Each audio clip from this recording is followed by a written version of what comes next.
everybody, it's me again. You ready to get wild and crazy in the craft room? Okay, well, whatever. You get wild. I'll just be my usual self.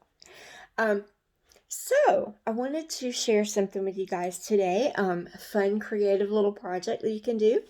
I think I showed you guys last video or the one before that I have a bucket that I put trash in, which I've emptied. I have a bucket of projects that I'm working on.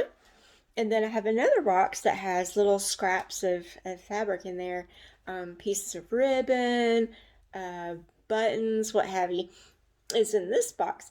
And I don't like to throw anything away. If I can use it, I want to use it. So today I want to show you a little something that was fun, but it's something that you can do that's fairly easy, okay? All right, let me show you this. This is a box of awful looking naked Barbie dolls.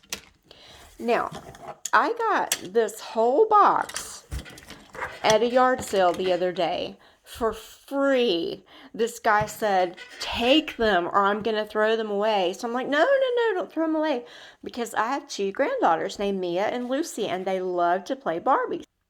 Well, one of their favorite things to do when they're playing Barbies is to get them all dressed up and get them ready for the ball and the dance and the party and whatever the Barbies are doing that day. So I took the naked Barbies and decided, hey, I have all these fabric scraps. I'll just make clothes for them. No problem. Shouldn't be hard. So let me show you their beautiful outfits. This is Office Barbie. Doesn't she look lovely for a day at the office? Oh, yes, she does. And this is 4th of July picnic Barbie in her lovely sundress. Here we have wedding Barbie in her wedding attire. And finally, my favorite, laying around the house Barbie, but she still looks stylish. Look at that. Okay, so the thing is, Barbie has a weird non-human shape. Can we just talk about this for a minute? Let's see. Okay, so Barbie has like this tiny little waist and big boobs and big shoulders and huge hips. So you have to figure out how to get something over her hips that are going to fit that little waist. And that's really hard to do, even if you have elastic or what have you. And I really tried to sew these little outfits so that they would be removable so the girls could take them on and off. But that didn't work because let's see. Okay, so take this one. This one, yeah. This one ended up having elastic at the waist because I made it out of an old t-shirt and this was the arm. So it had elastic. That one worked great. This one, however, not so great because I had so much trouble getting this thing. I tried to sew it and it just would not. I couldn't get elastic in there because it was so small. It was just a pain. This little lady right here, I haven't learned how to make sleeves yet on Barbie dresses, so everything has to be sleeveless, tank top kind of thing. So I'm like, how do I do this? How do I get their clothes to stay on?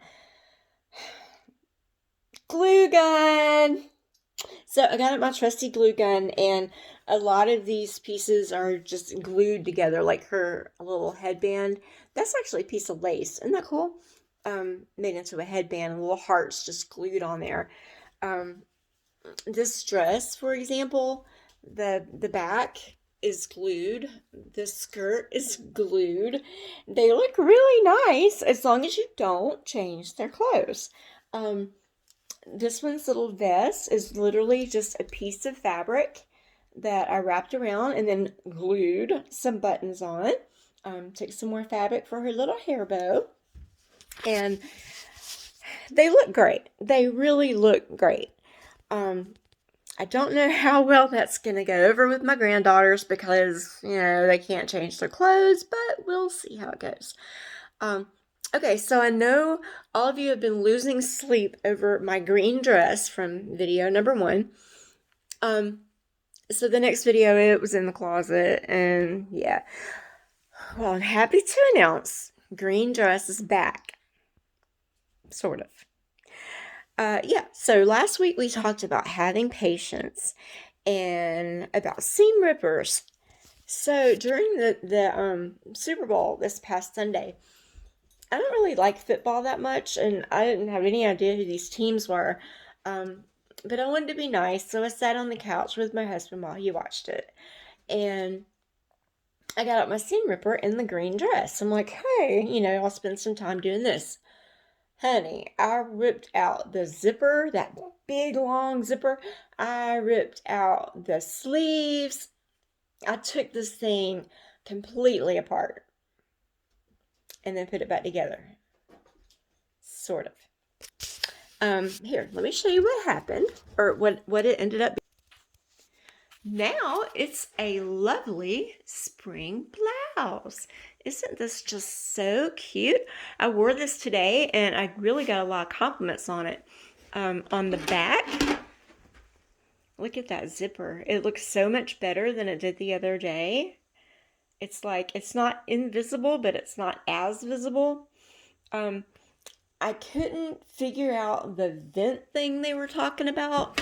So my dress is ventless, but it's not a dress anymore. It's a blouse, but the blouse is ventless. I do know what a vent is now. It's so if you have a long dress and it's not like a stretchy fabric, you won't like trip or have to take tiny little steps. So yeah, it's like the little slit in the back of the dress. That isn't a slit, but it's, I don't know, so you can walk. Yeah, so my green dress now has a new life as a green blouse. I'm very excited about that. Today I'm going to be working on another dress or blouse, who knows. And hopefully next week or next video I'll be able to show that to you as well. I hope you have a great day. I hope you're crafting away, and I hope you're letting those creative juices flow. Bye, guys.